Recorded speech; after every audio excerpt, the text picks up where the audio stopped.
Why hundreds of people are walking off the job today and creating scenes like this one. A summit took place in Germany today between the U.S. and Russia. What the Secretary of State is saying about the U.S. and Russia moving forward.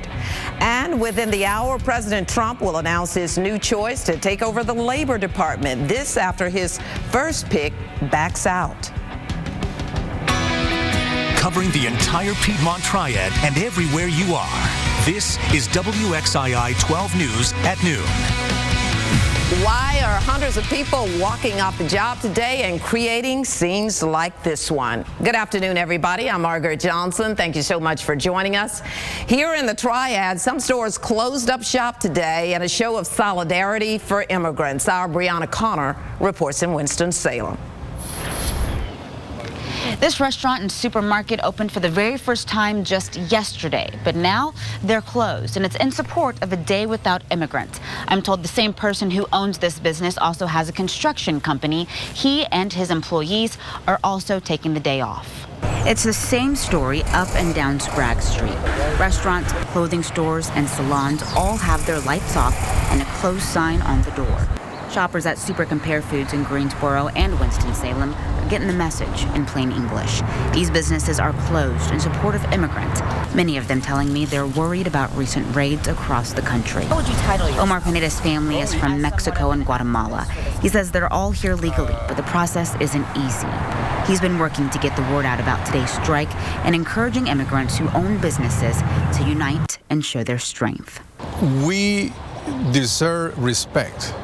We are here, and this country was built from immigrants as well. We're here to contribute. We're here to pay taxes. We're here to work, and that's the bottom line. We need to let them know. These stores are set to open back up tomorrow morning. Reporting in Winston-Salem, I'm Brianna Connor, WXII 12 News.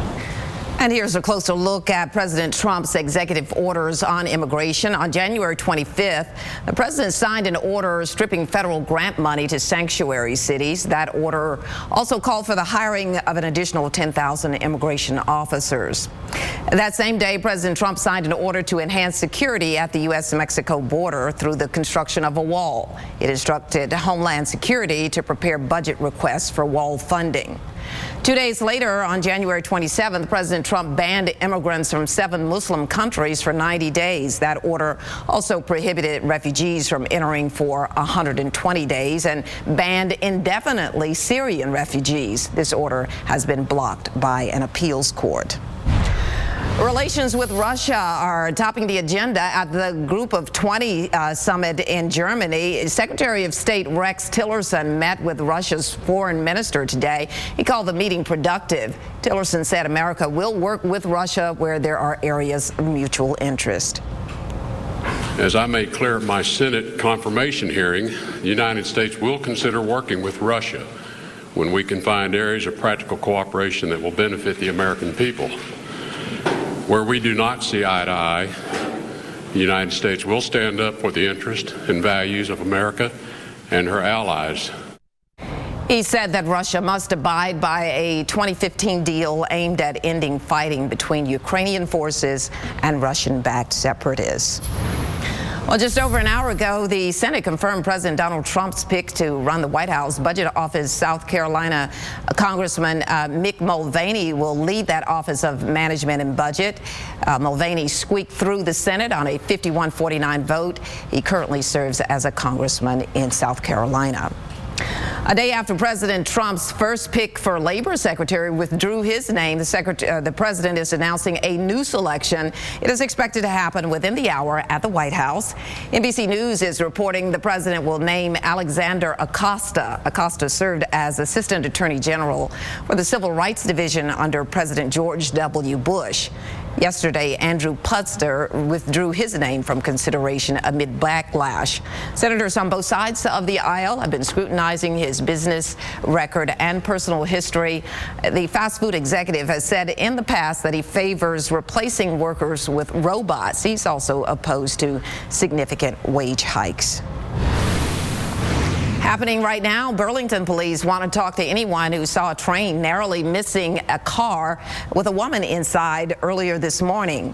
That crash happened on North Park Avenue at Glen Raven Road around 8 o'clock. Police say 80-year-old Betty Holt was driving over a railroad crossing and got caught between the railroad arms.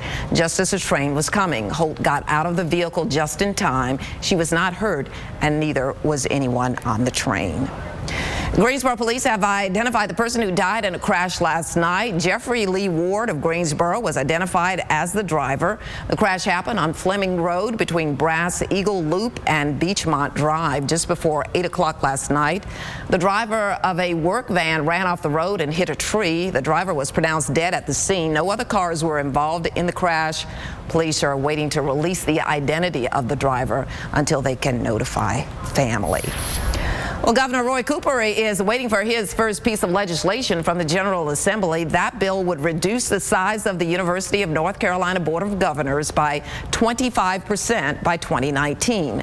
The board will be cut down to 28 members this summer and 24 2 years later. Supporters say the move would promote board effectiveness and efficiency. Cooper can either sign the bill, veto it, or let it become law without his signature. Governor Cooper has big plans for North Carolina infrastructure if a federal improvement plan is created. Cooper said his list includes upgrades along Interstate 95, improvements at the I-40 and I-77 interchange in Iredell County, and completing both the Northern Beltway in Winston-Salem and Fayetteville's Outer Loop. He also wants to complete the Durham Orange Light Rail project and widen U.S. Highway 74 and I-485 both in Mecklenburg County. The Mecklenburg projects would include some express toll lanes. Here now with Gina, looking out there at our window on the world. Love to do that. Yes. See that sunshine. Hope that means something good. It does. It's sunny. It's warm when you're looking from inside out, but once you step outside, not so much. It's chilly. It's a little bit of a tease today. You can see that blue sky. You can see the flags blowing around, so it is windy, and you are feeling that cool air that's settling into place. So it is going to be a little chilly, but yes, in the sun, it will feel that warmth a little bit, but you're also going to feel that wind. So temperatures are warming up, but only in the 40s still. 48 in Burlington, 47 Lexington, Winston-Salem, and Reedsville, still 34 in Galax. Now let's click on that wind chill value. Feeling like 30s in some spots. 38 is what it feels like in Greensboro, even though the temperature is in the mid 40s. So that wind is going to feel a little uncomfortable. North Wilkesboro feeling like 37, 22 in Galax. And look at that. Winds coming in at 22 miles per hour from the west-northwest. So that chilly air coming into place. You can see winds around 20 miles per hour. It's going to stay rather windy today and also gusty at times. So keep that in mind throughout today. Yes, that sunshine looks nice and it is going to be cool when it comes to your temperatures, but we do have a warm up on the way. Those winds bringing in that chillier air tonight, you're going to feel that as well. Wind chills are going to be dropping into the 20s. Actual temperature looks like it'll be in the 30s for the most part for most this evening. Upper 30s to start, then lower 30s. And then as you go into the mountains, wind chills in the 20s, as we just saw in those low 20s for your feel-like temperature right now, topping off right around 40 degrees for your actual temperature. But we do have a warm-up on the way, just in time for the weekend. I'll tell you how warm coming up. One man is waiting on his court date after being arrested for domestic violence against, or domestic assault against his wife. Davidson County Sheriff's Office arrested Christopher Shaw yesterday. They charged him with assault on a female and assault by pointing a gun. Officials say he pointed a loaded pistol at his wife's head during an argument. Shaw will appear in court on March 15th. Police are asking anyone who knows about two early morning shootouts to contact them. They aren't saying if those shootings are related, but they happened less than an hour apart and just over 2 miles away from each other. The first one happened a little before 1 o'clock this morning on the 1500 block of Tucker Street in Greensboro. When police arrived, they found one person with a gunshot wound. They were taken to the hospital with non-life-threatening injuries. They're not releasing that person's name at this time. The second incident happened around 1:30 this morning on the 600 block of Summit Avenue. One person at that address suffered from a gunshot wound. They were taken to the hospital with non-life-threatening injuries. Police say the suspects were driving a tan sedan. Happening right now in Winston-Salem, a 19-year-old is fighting for his life while police continue to search for the 3 suspects who left him for dead. Keenan Balderas remains in critical condition after being shot in the face yesterday afternoon on Timlick Avenue. Police say witnesses saw 2 men and a woman drive off in a dark-colored vehicle after one of the suspects shot the victim in the mouth. If you have any information regarding this investigation, you're asked to call Winston-Salem Police. State lawmakers are continuing their efforts to pass Allison's Law. It uses GPS monitoring to track offenders of domestic violence. It is named in honor of Allison Gaither, who lived in Winston-Salem. Her estranged husband stabbed her to death in 2009, just 2 days after she filed a restraining order against him. If that bill passes this time, sponsors say the program would kick off in Forsyth County in 2018. Lawmakers have been trying to pass this since 2013. Next on WXII 12 News at noon, find out what people in Washington lost when flames torched a substation. One community is recovering after wildfire erupted in their suburb. And weather in Japan caused a man to die. Why he wasn't safe in his own home.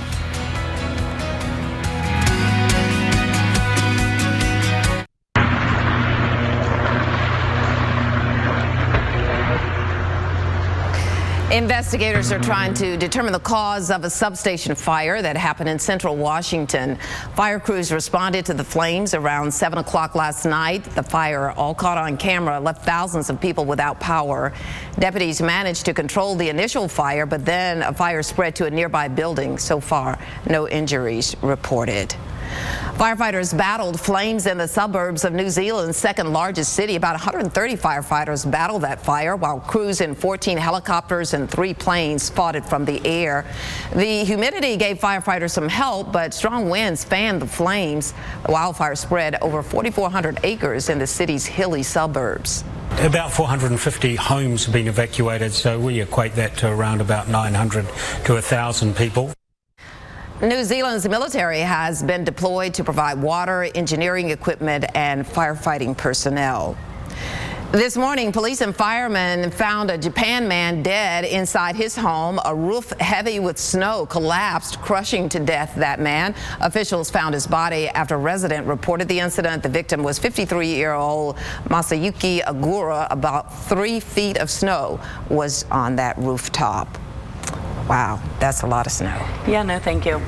I'm okay with the sunshine. Yeah, this is just a horrible tragedy there. It sure is. Yeah, we're going to be seeing some very mild conditions, which is good. Don't have to worry about icy conditions or anything like what we just saw. Instead, sunshine. And yesterday was a little warmer than what we're seeing today. Yesterday, 56 degrees for your high temperature. Average this time of year is inching up into the 50s. 53 is your normal temperature for the middle of February. And looks like today we're going to be around that number. I think a little cooler, though. So we're going to try to get into the low 50s, but I don't think we're going to get much warmer than the average temperature of 53. I think our high temperature today will be right around 51 degrees. Now, this morning it was chilly. Yesterday, 37 for your low temperature. Average is 33. And this morning we are right around average. A little cooler at PTI Airport, our official site there, at 29 degrees in Greensboro. So some upper 20s, some low 30s tomorrow morning. I think we're going to be around that same range of right around 30 degrees. You will feel that chill. You're also going to feel that wind. Winds coming in from the northwest, making it cooler across the area. Just a couple of degrees cooler than yesterday for now, but by later this afternoon, I think we are going to be about 5 degrees cooler than where we were yesterday. You can see those 40s on your map, 48 in Burlington, 46 Mount Airy, 34 in Galax. So there is quite a chill in the air up in the mountains and up towards the north. You can see that in West Virginia, in the eastern part of Kentucky, that cold air mass up towards our north. Warmer towards the south, though, 56 in Columbia, 46 Asheville, and then down towards the south and the west, that's where there is a warm up.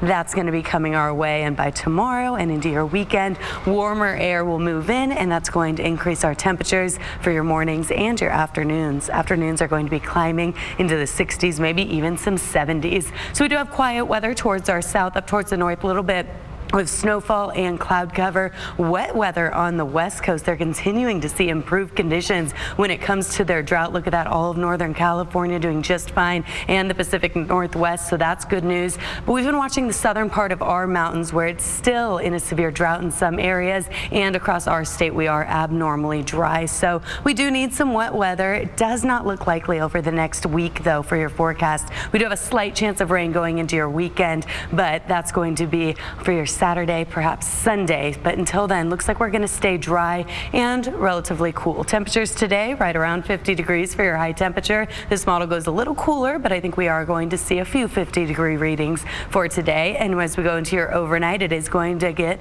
chilly with wind chill values in the 20s in some spots. As temperatures drop to the low 30s, feel like temperatures are going to drop a little more, and it does look to get a little colder than what this model is indicating. Tomorrow afternoon, we are going to warm up just a bit, a few degrees warmer than where we are today, into those mid to upper 50s. Look at that, close to 60 degrees. And then we are going to get into the 60s for your weekend. Looks like upper 60s so for your Saturday and Sunday. There's that little rain chance Saturday evening into early Sunday morning. Doesn't look like it's going to put a damper on your outdoor plans though. But if you do have outdoor plans this weekend, stay tuned for that forecast and we'll watch your precip chances. Thank you, Gina. Have an idea for a new business? The city of Winston-Salem is bringing back a contest to help kickstart entrepreneurs. It is a small business plan contest. The winner gets $5,000 in startup cash as well as loan and technical assistance. There's a meeting tonight for anyone interested. It begins at 6 in room 239 of Winston-Salem City Hall. And for those of you who are into technology, Inmari is giving you a chance to learn more about your personal devices. Tonight, Community Tech Night is a technology clinic that helps people with their home computers, their laptops, smartphones, and other devices. The free event will be held at the 14th Street Recreation Center in Winston-Salem from 6 o'clock this evening until 8 o'clock. More jobs are coming to the Piedmont. Lowe's Home Improvement is looking to fill representative and central production office positions at its support center in Wilkesboro. That's about 600 positions. The full-time jobs offer benefits including 401k, tuition reimbursement so you need to apply ahead to Lowe's or visit jobs.lowes.com. Well, drivers will soon be able to get their hands on the new Honda CR-V. The new Honda made its debut in Indiana yesterday. Workers at the Greensburg Honda plant cheered as the SUV hit the red carpet. The president of Honda Manufacturing credited the workers for their dedication. 2,400 associates working together towards the goal of launching this vehicle successfully gives us a great sense of pride right here in Greensburg, Indiana. This was a quick turnaround for the SUV. The production was just moved to the plant this year.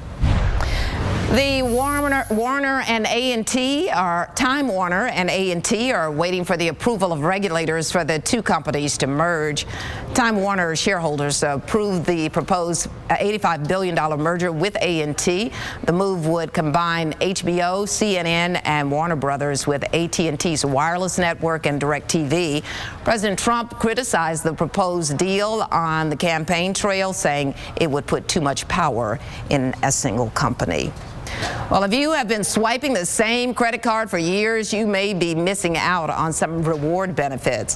While companies continue to compete for new customers, staying loyal to your favorite card could have you missing out on rewards points or cash back.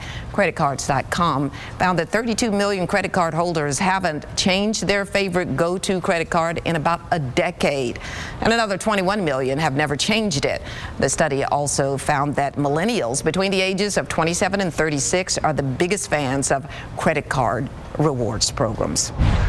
Facebook is giving LinkedIn some new competition. The online network now lets businesses post job listings on their pages and in your news feed. You can apply through the company's page, and Facebook offers to auto-fill your application with your profile information. Employers will be able to respond via Messenger. Companies can pay Facebook to boost the reach of their listings to specific demographics. Next on WXII 12 News at noon, researchers may have a reason why people are becoming addicted to opioids. Find out where they are saying that the addiction starts. Right now, though, here's a look at today's numbers from Wall Street.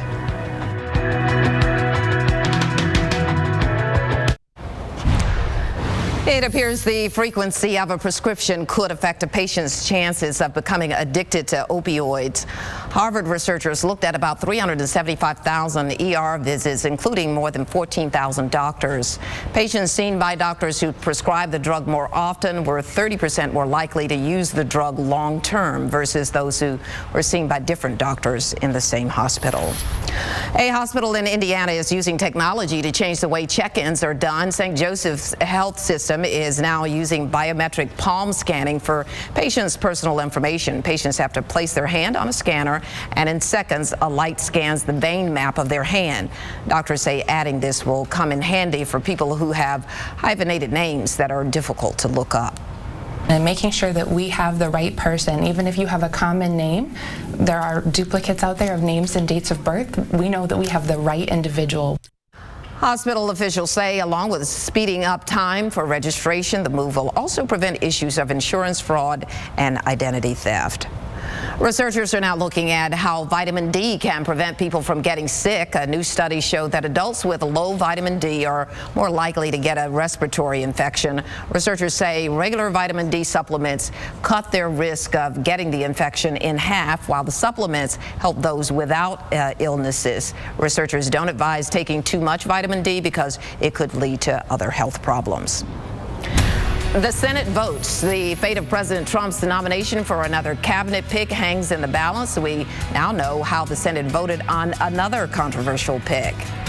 A local toddler still fighting. We have updates on the condition of the child that was attacked by two pit bulls. And there's nothing but sunshine in downtown Greensboro. You can see that beautiful blue sky. However, it's a little breezy. You can see the flags blowing around in Stewart, Virginia, where you have sunny conditions as well, but cool temperatures. Up in the mountains, temperatures are still in the 30s. You can see a few clouds in Boone, but quiet weather to finish this week, and a warm up on the way just in time for your weekend. I'll tell you how warm coming up.